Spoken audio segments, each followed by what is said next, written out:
Hey everybody, welcome to an all-new episode of The Finer Things, the show where we examine games for their artistic value.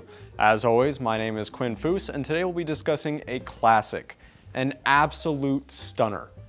That's right, my friends, today's episode is all about renowned developer Naughty Dog's most emotionally charged story, held as one of the best single-player experiences in gaming, The Last of Us.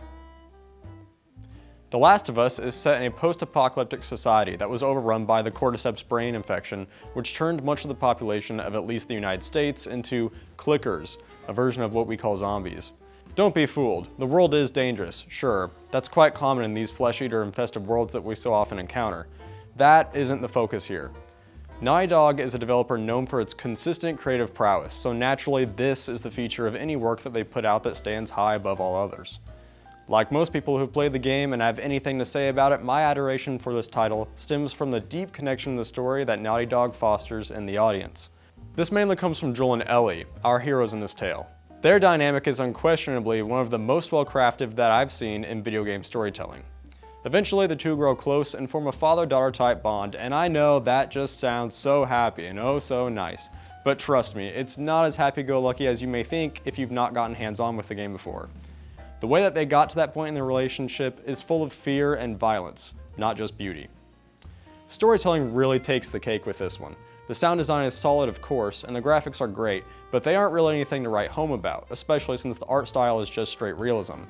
I will, however, concede that the facial animations are incredible. Can't ignore that one.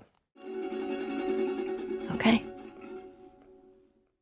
Moving on though, Naughty Dog knows what it's doing when it comes to the storytelling craft.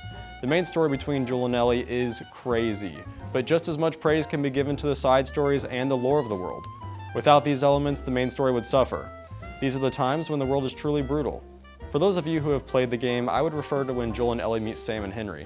For those of you who haven't, check out the game right now.